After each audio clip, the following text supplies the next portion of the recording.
살다 보면 기억나는 사람들이 있습니다. 어린 시절 함께 보냈던 동네 친구가 생각나기도 하고요.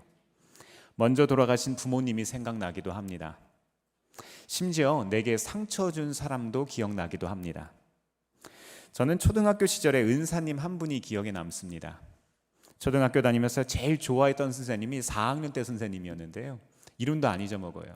이 성함이 송윤희 선생님이세요. 제가 초등학교 때이니까 벌써 정년이 이제 다 되셨을 겁니다. 아마 은퇴하셨을 거라 생각이 드는데, 혹시나 하는 마음에 지난주에 제가 검색을 해봤어요. 송윤희 선생님이라고 검색을 했더니 나오시는 거예요. 참 반가운 소식을 찾게 되었습니다. 화성시 소재 초등학교에서 교장 선생님으로 계십니다. 참 자랑스럽고 기쁜 소식입니다. 마찬가지로 어떤 누군가도 나를 기억할 수 있다는 거 한번 생각해 보셨어요? 내가 어떻게 기억될까? 내가 누군가를 기억하는 것만큼 나는 어떤 사람으로 기억에 남을까? 우리 자녀들이 나를 기억하는 내가 누구이고, 내 친구가 기억하는 내가 누구이고, 내 제자들이 기억하는 내가 어떤 사람일까? 참 중요한 질문입니다. 그 누군가에게 소중한 의미로 아름다운 존재로 기억된다면 이보다 더 좋은 일 없을 겁니다. 오늘 본문 말씀에는 한 여인이 등장합니다. 예수님이 시몬의 집에 머무르실 때 마리아가 찾아와서 값비싼 향유를 예수님의 머리에 부어드립니다. 이 모습을 본 제자들이요, 좀 더 유익한 일에 향유를 사용하지 않는 것에 대해서 분개했다고 성경은 이야기합니다. 하지만 예수님은 이런 마리아를 칭찬하시면서 그의 행동이 복음이 전해지는 곳마다 어떻게 될 거라고요? 기억될 것이다, 이렇게 이야기하셨어요. 우리들의 삶도 하나님 나라에 꼭 이렇게 기억되기를 바랍니다. 그렇다면 마리아처럼 기억되는 성도, 이렇게 하나님 마음에 기억되는 성도가 되려면 우리는 어떻게 해야 될까요? 첫 번째로, 기억되는 성도가 되려면 소중한 것을 드릴 수 있어야 합니다. 참 얘기만 들어도 싫죠. 소중한 것을 드리라니. 마태복음 26장 7절에서 8절 말씀 같이 한번 읽어보겠습니다. 시작. 한 여자가 매우 값진 향유 한 옥합을 가지고 와서는 음식을 잡수시고 계시는 예수의 머리에 부었다. 그런데 제자들이 이것을 보고 분개하여 말하였다. 왜 이렇게 낭비하는 거요? 아멘.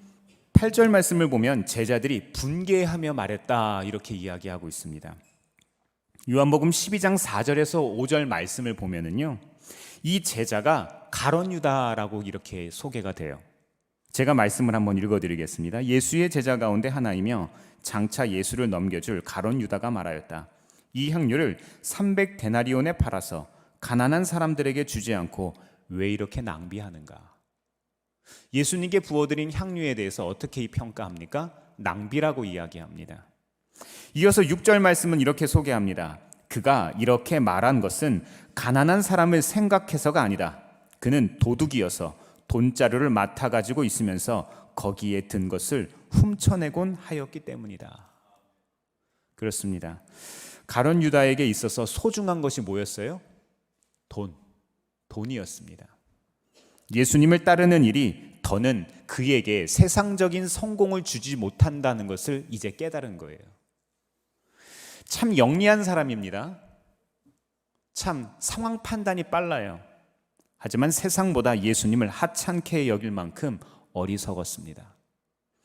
그는 세상에서 자기 몫을 챙기는 데는 민첩했지만 하나님 나라에서 버림받을 미래를 모를 만큼 미련한 사람이었습니다. 하지만 마리아는 달랐습니다. 그녀는 매우 값진 향유, 즉 순전한 나드를 예수님께 구별해서 올려드립니다. 이 나드는요, 이 히말라야 산맥 3,000m 이상에서 사는 이 풀이래요. 이 마타리과에 속한 단연초입니다. 히말라야, 부탄, 네팔, 티벳, 인도 동부 같은 곳에서 이렇게 찾아볼 수 있는데 아주 진귀한 약초라고 합니다. 이 나드는 인도산의 다른 향료나 약재와 함께 이 히말라야 산맥 쪽에서 재배가 돼서 이제 수입이 되는 거예요. 중동 쪽으로 수입이 됩니다. 로마의 박물학자 푸니드라는 사람이 있는데 이 사람이요, 향유의 원료가 되는 이 나드초의 뿌리 1파운드 한 450g 정도의 가격이 100데나리온이었대요. 그러니까 얼마 되지 않는 양인데요, 한 데나리온이 노동자의 하루 품삯이니까 100일치 일을 해야 그냥 한 바구니 정도 얻는 거예요. 참깨나 들깨 기름 내려보신 분들 아시죠? 한 바구니를 짜도 정말 얼마 안 나옵니다.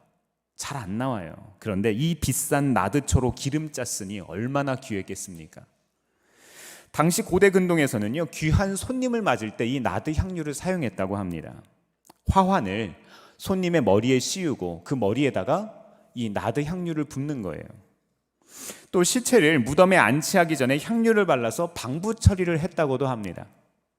이렇게 나드 향유는 일반적으로 사용하는 것이 아니라 아주 특별한 순간, 특별한 사람에게 사용하는 거였습니다.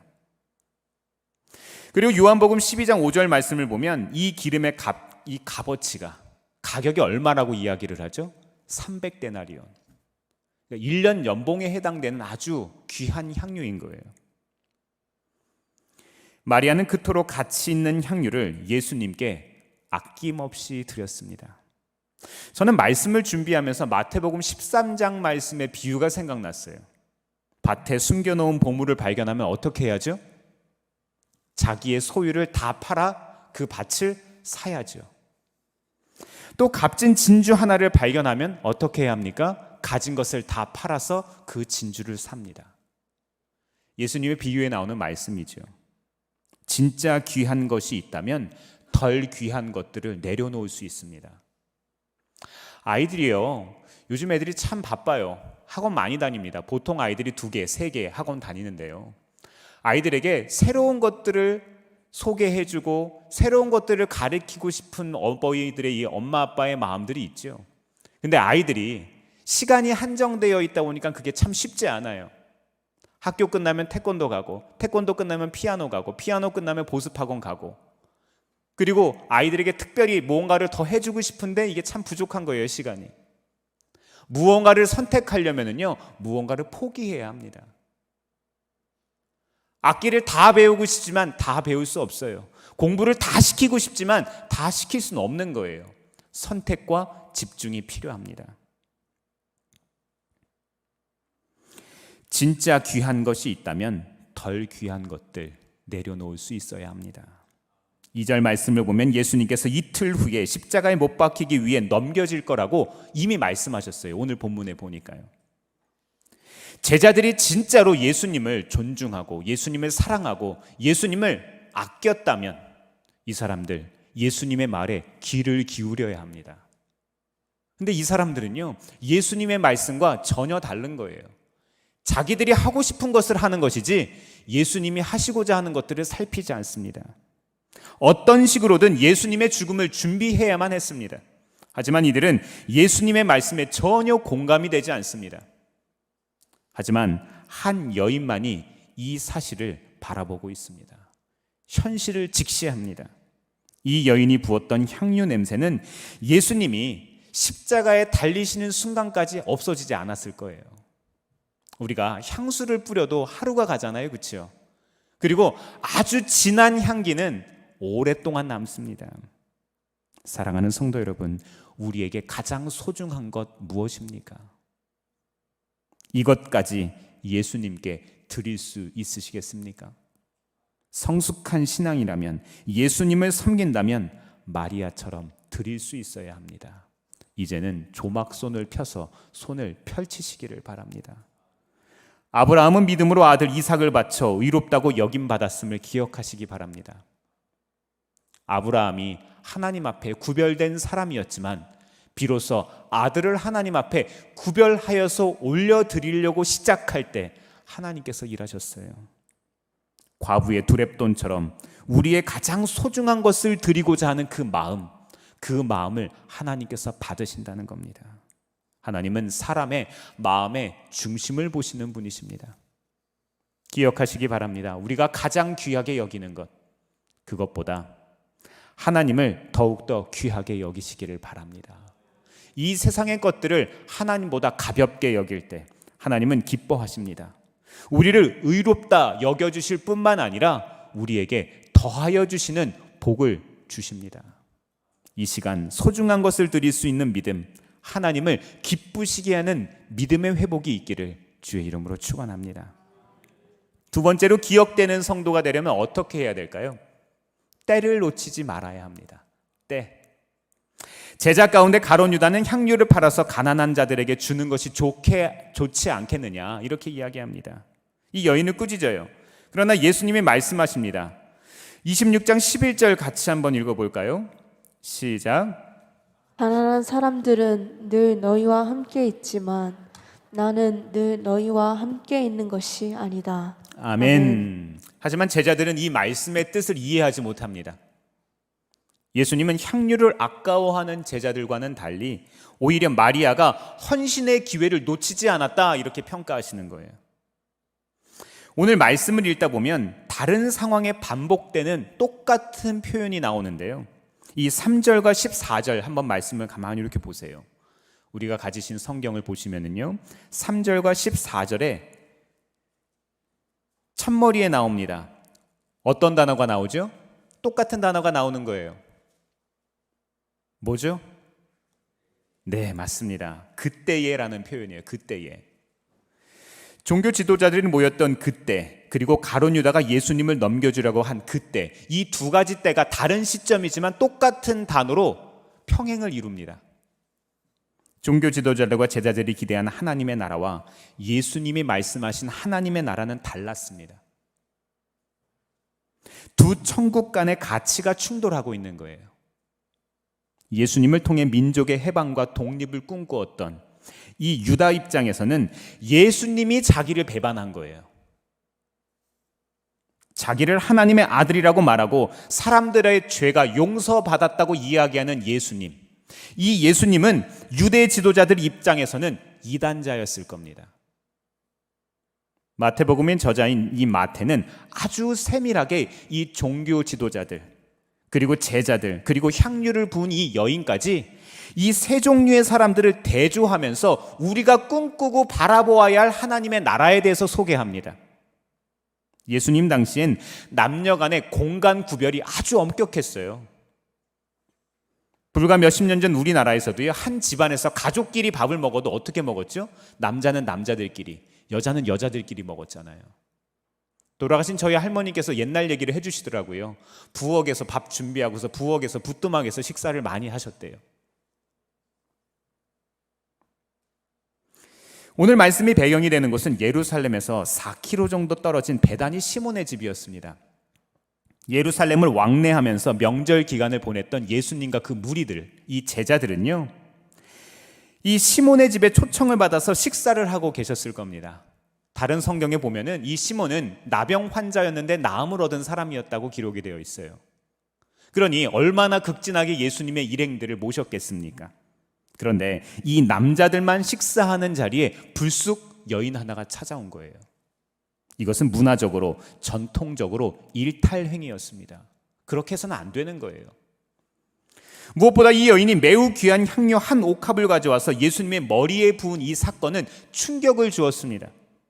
보다 못한 제자들이 분노합니다. 무슨 의도로 이 귀한 향료를 낭비하냐는 거예요.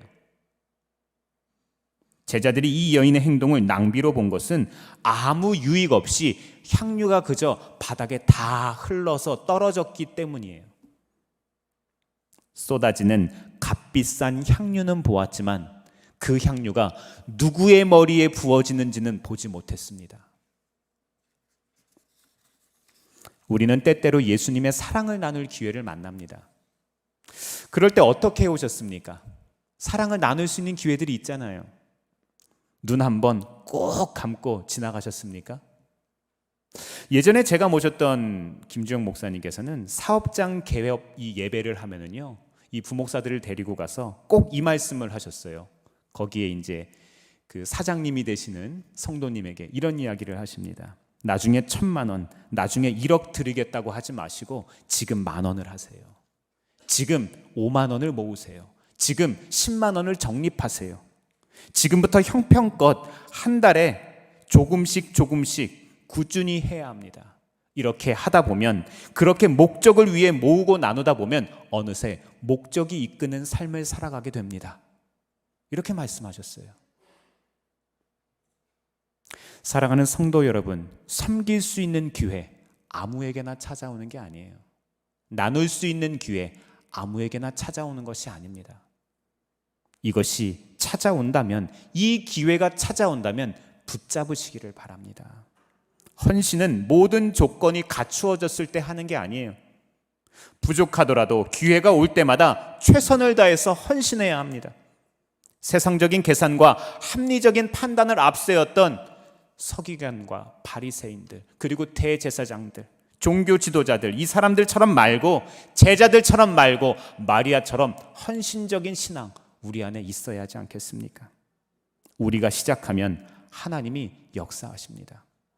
이런 놀라운 복을 경험하는 우리 모두가 되시기를 바랍니다. 세 번째로 기억되는 사람이 되려면 어떻게 해야 할까요? 복음을 위해 일해야 합니다. 마태복음 26장 12절 말씀 같이 한번 읽어보겠습니다. 시작. 이 여자가 내 몸에 향유를 부은 것은 내 장례를 치르려고 한 것이다. 아멘. 아멘.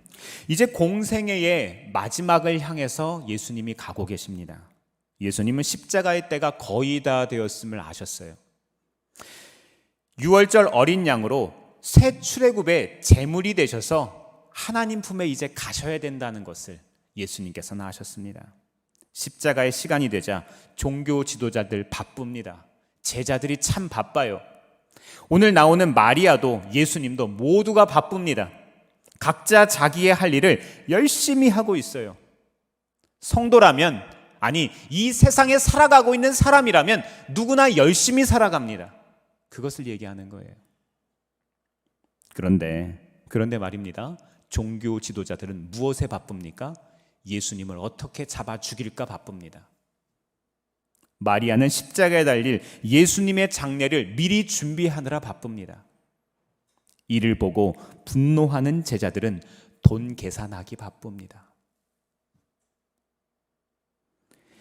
예수님은 주위에서 오해받고 비난받은 이 마리아의 행동을 가리켜서 이렇게 이야기하십니다. 내 장례를 위하여 했다. 나를 위해서 했다. 예수님의 장례는 십자가에서의 죽음을 의미합니다. 마리아는 스스로 자기가 깨닫지는 못했지만 성령의 이끄심을 따라 복음을 따라 살아갔던 사람이었습니다. 예수님은 이것을 인정해 주신 거예요. 이어 복음이 전파되는 곳마다 이 여인이 한 일이 기억될 것이라고 예수님께서 인정하셨습니다.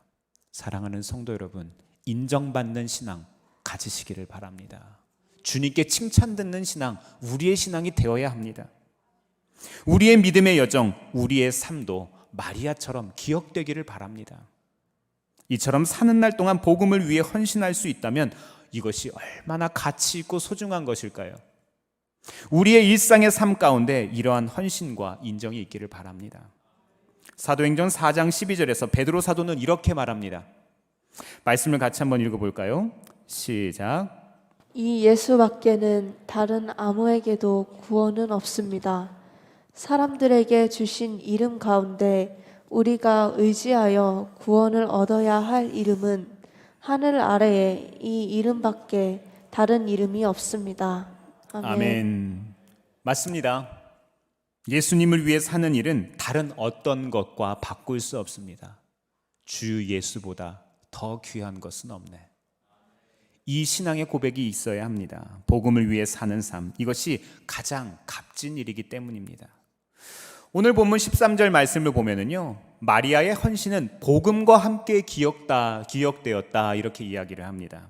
예수님께 향유를 부어드린 이 한 여인의 행동은 십자가를 앞두고 계신 이 예수님에게 큰 위로를 주었을 겁니다. 힘이 되었을 거예요. 겟세마네 동산에서 예수님께서 눈물로 기도하셨던 것 기억하십니까? 이 잔을 내게서 걷어달라고. 그런데 예수님이 그때 아마 기억하시지 않았을까요? 이 마리아의 헌신, 마리아가 부어드렸던 그 향유의 냄새가 그때도 있지 않았을까요? 예수님은 높임받기에 마땅하신 분이십니다. 꼭 기억해야 합니다. 우리는 그분의 사랑에 빚진 사람들입니다. 세상에 있는 이웃들을 예수님처럼 여기고 섬기시기를 바랍니다. 작은 자 그 사람에게 한 것이 나에게 한 것이라고 예수님께서 평가하셨습니다. 누구를 대하든 언제 어디서나 우리는 주를 대하듯 주님을 대하듯이 우리는 그를 대해야 합니다. 왜냐하면 이 모든 것들, 우리가 살아가는 모든 일들이 주의 일이기 때문입니다. 목회자만 주의 일을 하는 게 아니에요. 직분자만 주의 일을 하는 게 아닙니다. 우리가 일생의 순간순간마다 만나는, 길을 지나가면서 마주치는, 스쳐가는 그런 인연들도 우리들에게 주님께서 보내신 또 다른 모습의 예수님들인 거예요. 우리는 그분의 사랑에 빚진 자들로서 한 사람 한 사람을 예수님처럼 섬겨야 합니다. 그렇게 할 때 우리의 삶이 복음과 함께 기억됩니다. 사랑하는 성도 여러분, 요즘 무엇 때문에 가장 바쁘십니까? 누구 때문에 제일 바쁘세요? 신앙생활의 목적이 무엇입니까? 길을 잃어버리지 않으려면 속도보다 방향이 중요합니다. 우리는 사순절을 살아가고 있습니다. 어느 때보다, 1년 중에 어느 때보다 이 말씀을 좀 묵상하고 예수님과 친밀해지기 가까운 시기를 보내고 있습니다. 이 시간 우리 신앙생활의 방향이 점검되기를 바랍니다. 잠시 변화의 시작, 하루 1%라는 책의 내용을 소개해드리고 싶습니다. 이런 구절이 있어요. 1마일이 한 1.6km 정도 되거든요. 1마일을 4분 내에 뛰는 것은 불가능하다. 인간이 1마일을 4분 이내에 달린다면 심장과 허파가 파열될 것이다. 그것은 벽돌 장벽이다. 다시는 도전하지 않겠다. 사람들은 수천 년 동안 1마일을 4분 이내에 달리는 것이 불가능하다고 믿었습니다. 불과 반세기 전 로저 베니스터가 그 기록을 깨기 전까지 말입니다. 1954년 5월 6일 세계 육상계에 놀라운 사건이 일어났어요. 당시 25살의 옥스퍼드 의대생이었던 로저 베니스터라는 사람이요, 세계 최초로 1마일을요 4분 안쪽에 뛴 거예요. 3분 59초 4로 주파합니다. 그런데 더 놀라운 사실은요, 그로부터 1년이 지났더니 37명, 2년이 지났더니 300명의 선수들이 4분의 벽을 돌파한 거예요. 그 전까지는 한 명도 수천 년 동안, 수만 년 동안 한 번도 그런 적 없었는데 어떻게 이런 일이 일어났을까요? 이 로저 베니스터가 기록을 깨면서 마의 4분벽에 대한 인식을 바꾼 거예요. 사람들의 두려움이 깨어진 겁니다. 의대생인 이 로저 베니스터가 해냈다면 나도 할 수 있다는 생각이 사람들의 마음에 들어오기 시작한 겁니다. 철학자 베트런트 러셀은 이렇게 말했습니다. 우리가 뭔가 해낼 수 있다는 최고의 증거는 앞서간 사람들이 했기 때문이다. 끝으로 히브리서 4장 14절에서 15절 말씀 같이 한번 읽어볼까요? 시작. 그러나 우리에게는 하늘에 올라가신 위대한 대제사장이신 하나님의 아들 예수가 계십니다.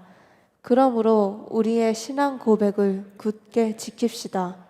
우리의 대제사장은 우리의 연약함을 동정하지 못하시는 분이 아닙니다.